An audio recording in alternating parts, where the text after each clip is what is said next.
Where do your travels take you now? I didn't get that question. Where are you going? Oh, where am I going? I'm going down south. The country music scene has been blessed with timeless talent, and believe it or not, some of these country music legends are still alive and kicking. From Van Dyke to Billie Jean, these country musicians have proved that age is just a number. Join us as we uncover 12 oldest country musicians you did not know are still alive.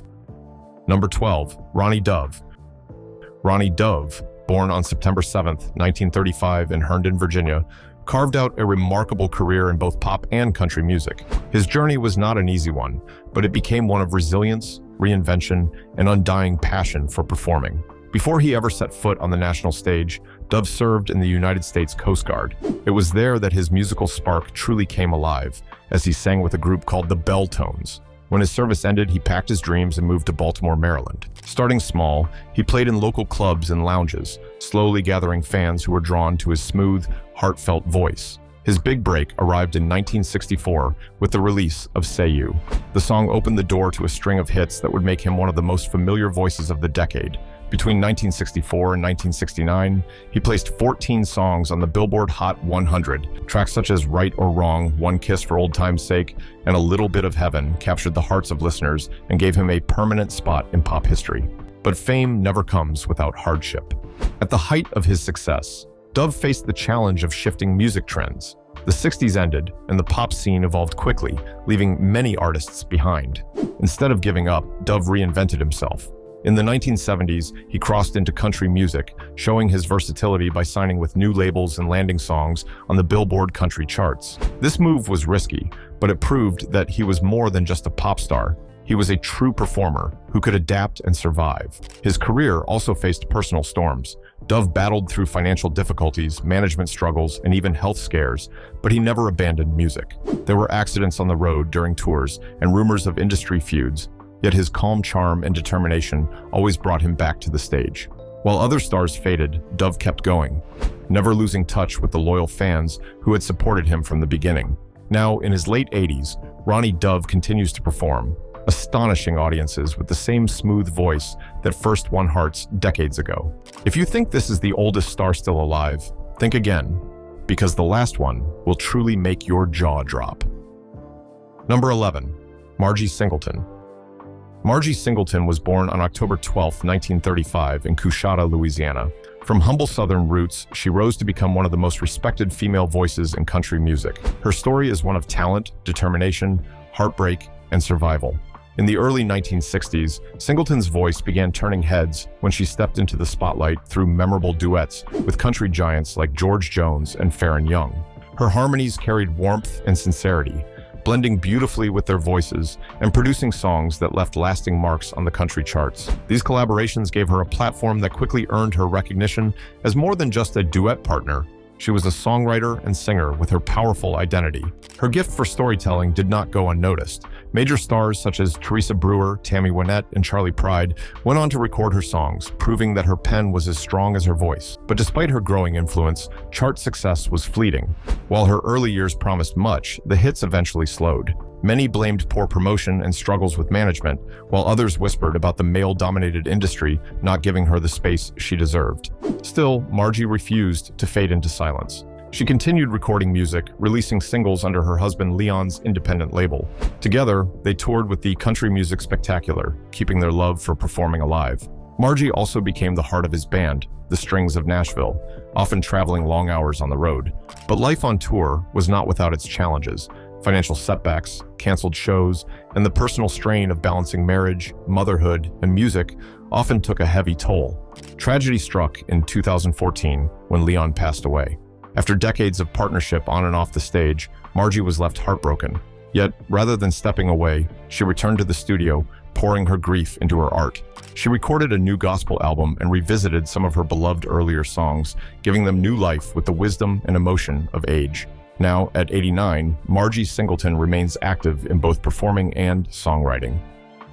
Number 10, Jeanne Webb.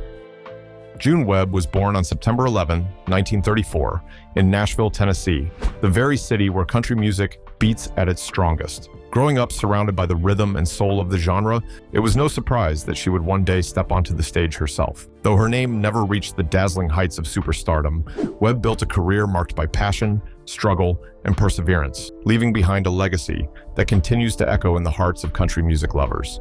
Her breakthrough came when she signed with RCA Victor Records, one of the most influential labels of the era. In 1957, she released her debut single, I Don't Want to Be Hurt Anymore. The song climbed to number 15 on the Billboard country charts, giving her a promising start. More singles and albums followed, each carrying her signature sound, an expressive voice that seemed to wrap itself around every emotion. Her music often told stories of heartbreak, loneliness, and longing, themes that resonated with those living through their struggles.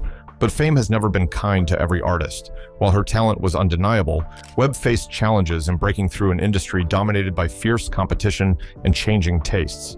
Though she recorded under a major label, her songs often did not receive the same push as some of her peers. Behind the scenes, there were whispers of disagreements with management and frustration over opportunities that never fully materialized. Webb also endured the strain of constant travel and the emotional weight of trying to balance her personal life with the demands of performing.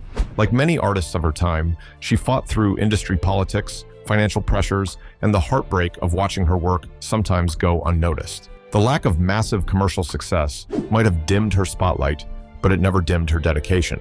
By the 1970s, Webb began stepping back from the public eye.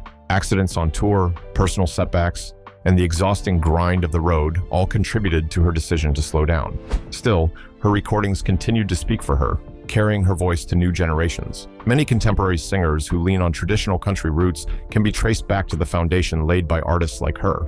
Now at 90 years old, Jeanne Webb remains a respected figure among true country enthusiasts. She may not have filled arenas or topped chart after chart, but her artistry, honesty, and devotion to music have given her a quiet but lasting place in the story of country music. Her life is proof that influence is not always measured in fame. It is measured in the emotions left behind. Keep watching, because the next one will leave you wondering if he's even still alive.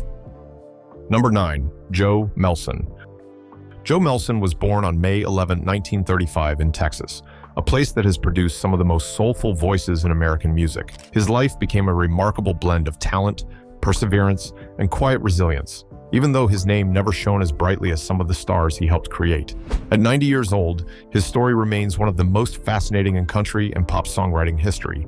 In the late 1950s, Melson started his musical journey performing with local bands.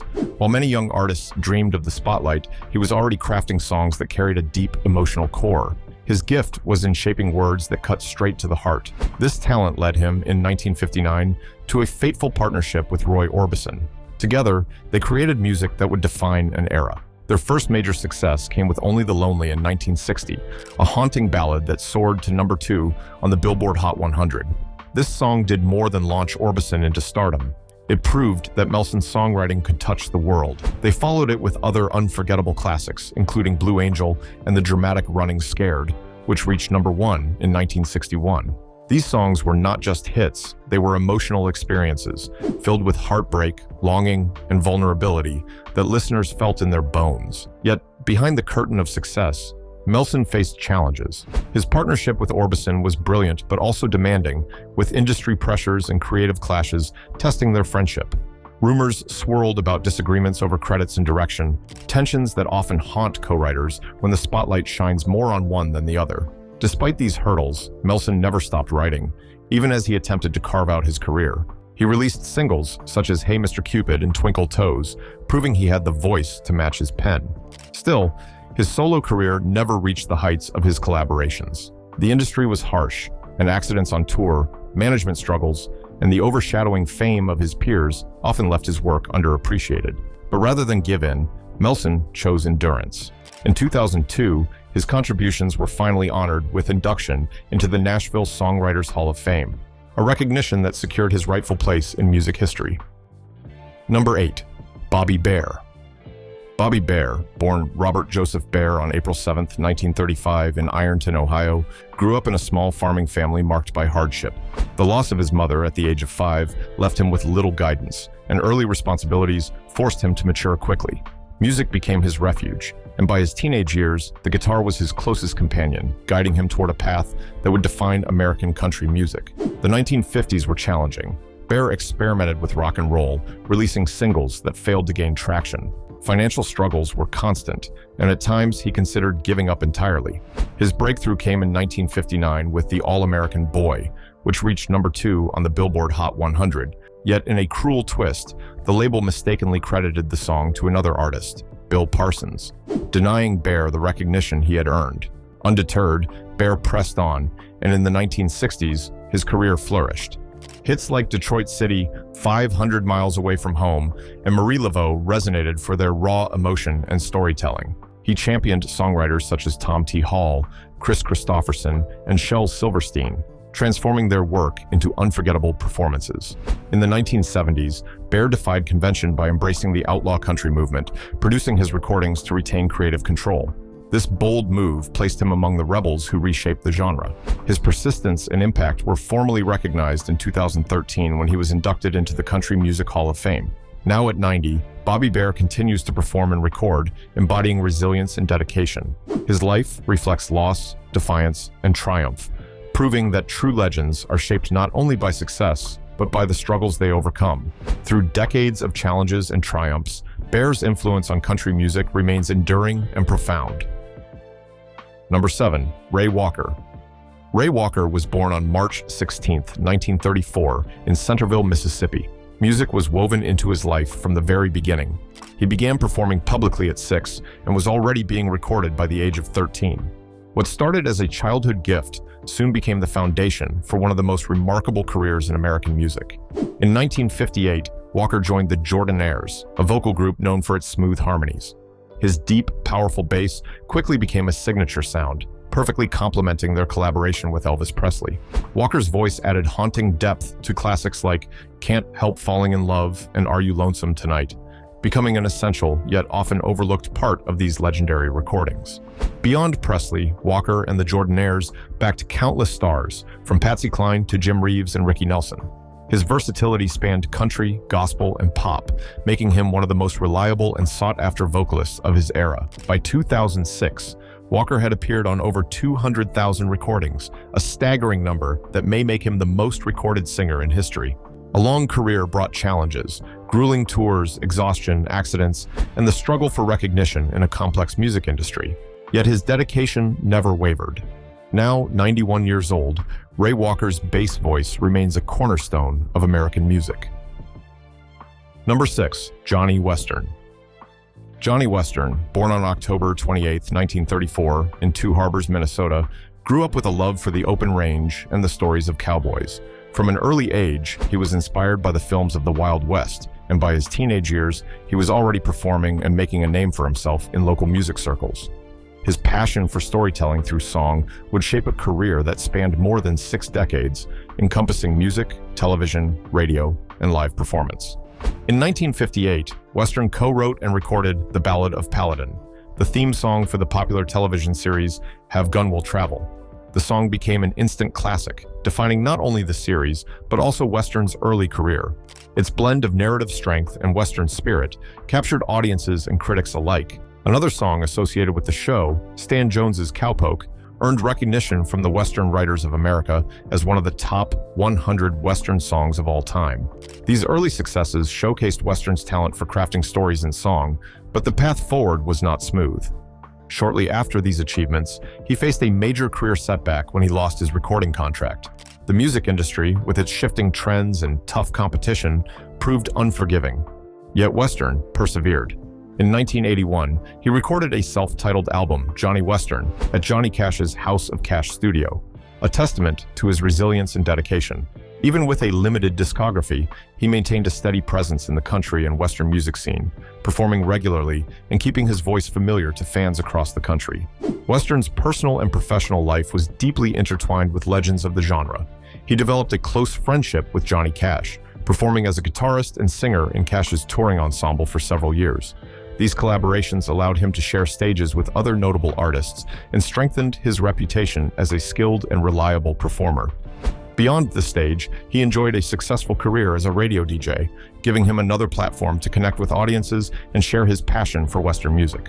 Now at 90 years old, Johnny Western stands as a symbol of the enduring spirit of the American West. His talent, resilience, and influence have left an indelible mark on country and Western music, proving that true artistry can withstand the trials of time and industry alike. But which other country music star is still alive, yet quietly living in the shadows? Number 5. Jeanne Pruett. Jeanne Pruett, born Norma Jean Bowman on January 30th, 1937 in Pell City, Alabama, grew up in a small southern town where life was simple but often hard. Music quickly became her escape, a way to turn pain into beauty. By the time she reached high school, her love for singing and writing songs was already guiding her path. In 1956, she made a bold move to Nashville with her husband, Jack Pruett, who would go on to play guitar for Marty Robbins. The couple's leap of faith placed Jeanne right in the heart of the country music world, surrounded by stars, studios, and the restless energy of an industry that was both promising and unforgiving. At first, she was known more for her songwriting than her singing. Her pen produced heartfelt lyrics that drew the attention of country legends. Artists such as Marty Robbins, Tammy Wynette, Nat Stuckey, and Conway Twitty gave life to her songs, carrying her words to audiences everywhere. But while her writing flourished, she faced struggles of her own. Long nights of rejection, battles with record executives, and the constant challenge of being a woman trying to carve her place in a male-dominated field. Her breakthrough came in 1971 with Hold On to My Unchanging Love, her first charting single. 2 years later, she reached heights she had once only dreamed of. Satin Sheets shot to #1 on the country charts and even crossed over into the pop charts, making her a household name. The song became her signature, but with the fame came new pressures, endless tours, demanding schedules, and the fear of becoming defined by only one hit. Despite these challenges, Jeanne remained steady. Her success opened the door to the Grand Ole Opry, where she became a cherished member and earned a permanent place among country music's most respected voices. Yet life offstage was not without difficulties. Rumors of industry rivalries and personal struggles followed her at times, and the road to success was marked by exhaustion, accidents during travel, and moments when she questioned whether she could keep going. Even so, Jeanne Pruett refused to be silenced. Beyond her music, she turned to writing books, proving her creativity extended far beyond the microphone. Her words, whether sung or written, reflected honesty, resilience, and grace. Now at 88 years old, Jeanne Pruett's story shines as one of strength, perseverance, and undeniable talent. She is not only remembered for Satin Sheets, but for a lifetime of songs and stories that continue to inspire new generations of artists. Number 4. J.J. Barrie. J.J. Barrie, born on July 7, 1933, in Oshawa, Ontario, Canada, lived a life filled with both triumph and turbulence in his journey through music. At 92 years old, he remains best remembered for one unforgettable hit that touched millions across the world. His story proves how a single song can etch a name into music history forever. Before stepping into the spotlight, Barrie worked behind the scenes in the entertainment world. He spent years learning the ropes of publishing, artist management, and agency representation. Those experiences gave him an understanding of the business side of music, but also exposed him to the frustrations and politics of an industry where success could be fleeting. In 1976, his big moment arrived with No Charge, a tender ballad about a child realizing the depth of a mother's unconditional love. The song resonated far and wide, climbing to the very top of the United Kingdom singles chart. Suddenly, Barrie went from working behind the curtain to standing center stage, celebrated for a voice that carried both warmth and sincerity. No Charge became his defining masterpiece, forever linking his name to one of the most emotional hits of its era. But fame came with challenges. Despite the song's massive success, Barrie found it difficult to repeat the same magic. His later singles and albums, including My Son and Dreaming, were well received by loyal fans, but never reached the same heights. He tried balancing his singing career with music publishing and management back in Canada, but shifting industry trends made stability hard to find. Some critics labeled him a one-hit wonder, a title that shadowed him for years, though many admired his persistence in continuing to write and record. In 1980, Barrie returned to the United Kingdom in an attempt to revive his chart presence. He released You Can't Win Them All, paired with It's Only a Game, a project that even featured then Nottingham Forest manager Brian Clough. Despite its novelty, the record failed to climb the charts, further cementing the perception that his golden moment had passed. Behind the scenes, there were whispers of financial struggles and difficulties, managing his career's ups and downs. The pressures of fame and the disappointment of stalled projects weighed heavily on him, yet Barrie never abandoned music completely. His work with RCA produced 2 albums and a single, giving him a modest but meaningful catalog. The next lady is a name that has surprised many. How has she managed to survive all the storms and still be alive? Number 3, Billie Jean Horton. Billie Jean Horton, born Billie Jean Jones on June 6, 1933, in Bossier City, Louisiana, has lived a life filled with both triumph and heartbreak. Her name is forever tied to country music history, not only because of her talent, but also through her marriages to 2 of the genre's greatest legends. At 91 years old, her story stands as one of resilience, courage, and devotion to music, even in the face of unimaginable loss. At just 19 years old, Billie Jean married Hank Williams in October of 1952. Who Hank cherished. And told him if he wanted to see the boy, he could meet her out. The union placed her at the very center of country music's most dazzling yet troubled world. Only months later, tragedy struck when Hank passed away suddenly on January 1st, 1953. Still a teenager, Billie Jean found herself a widow, carrying the weight of grief under the unforgiving glare of public attention.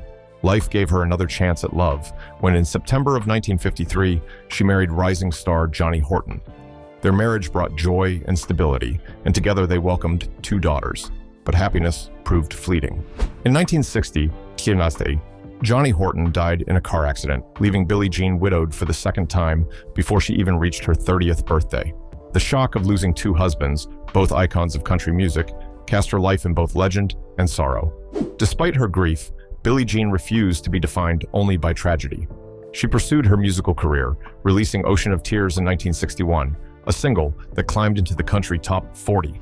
The song mirrored her pain, and audiences connected to the honesty in her voice. Though her time in the spotlight was brief, it showed she had the strength and talent to stand on her own. Offstage, she became a tireless defender of her husband's legacies. Billie Jean waged legal battles to secure rights and recognition for Hank Williams' estate, often facing controversy and criticism along the way. She also worked to ensure Johnny Horton's contributions would not be forgotten. Her determination protected their music for future generations and solidified her role as more than just the woman behind the men. She became a guardian of history. Number 2, Frankie Miller. Frankie Miller, born on December 17, 1931 in Victoria, Texas, carved out a lasting name for himself in country music with his unmistakable voice and plain-spoken songs. Now at 93 years old, he remains a symbol of the traditional country sound that spoke directly to working men and women, especially those whose lives were tied to the land. Frankie's breakthrough came in 1959 when he released Black Land Farmer, a song that captured the struggle, pride, and dignity of rural America. With its honest words and simple delivery, the track became an anthem for farmers across the nation. Its success not only made him a household name, but also secured him a place at the Grand Ole Opry, a dream that many artists chase, but only a few achieve. For a young man from Texas, it was proof that his music truly mattered. The momentum carried him into the 1960s, where he continued to build on his reputation as a genuine storyteller. Songs like Family Man and Baby Rocked Her Dolly highlighted everyday life, weaving tenderness, hardship, and faith into music that resonated with ordinary people. But even as his songs touched hearts, his career began facing unexpected struggles. His last charting single came in 1964, and though he recorded with United Artists the following year, success started to slip away. Behind the scenes, Frankie battled the changing tides of the music industry. The rise of polished Nashville sounds and shifting trends left many traditional artists like him sidelined. Contracts fell through, opportunities faded, and his once promising climb towards stardom slowed to a halt. Frustrated, he eventually stepped back from the spotlight, leaving fans wondering why such a gifted voice had gone quiet. Like many artists of his era, Frankie faced the hard truth that the industry often forgets those who refuse to bend their sound to fit the newest style. He endured financial strain and personal disappointment, yet he never lost the spirit that made him right in the first place. His love for simple, honest country music kept him rooted, even as recognition drifted elsewhere. In the 1980s, Bear Family Records re-released his earlier albums, giving a new generation the chance to rediscover his work. This revival reminded audiences of his importance and restored a measure of the respect he deserved. Today, at 93, Frankie Miller stands as a reminder of the grit, beauty, and hardship that shaped true country music. But who reached the very top? The answer might surprise you. Number 1, Leroy Van Dyke. Leroy Van Dyke was born on October 4th, 1929, in Mora, Missouri, into a world shaped by hard work and small-town values. From an early age, he displayed a natural talent for storytelling and performance, traits that would later define his music. Before fully committing to his musical journey, Van Dyke pursued higher education, earning degrees in agriculture and journalism from the University of Missouri. His early life was also marked by service to his country. During the Korean War, he entertained troops, even sharing the stage with Marilyn Monroe, a moment that gave him a unique glimpse into the power of performance and the connection it could create. Van Dyke's breakthrough came in 1956 with The Auctioneer, a song that highlighted his remarkable vocal style and knack for storytelling. The track became an instant hit, climbing to number 29 on the Billboard charts and becoming his signature piece. Its clever lyrics and rapid-fire delivery captured the imagination of audiences, establishing him as a force in country music. 5 years later, he released Walk On By, a song that soared even higher, peaking at number 5 on the Billboard charts and solidifying his place among the genre's stars. Over the decades, Van Dyke recorded more than 500 songs, leaving behind a vast catalog that reflected his dedication, creativity, and love for the craft. He also expanded into acting, appearing in films such as What Am I Bid in 1967, further showcasing his versatility. Van Dyke's life has not been without challenges. Balancing the demands of an extensive touring schedule with family life, facing the ups and downs of the music industry, and maintaining relevance over decades required resilience and determination. Beyond music, he and his wife, Gladys, manage all aspects of his business ventures, including raising premium Arabian mules.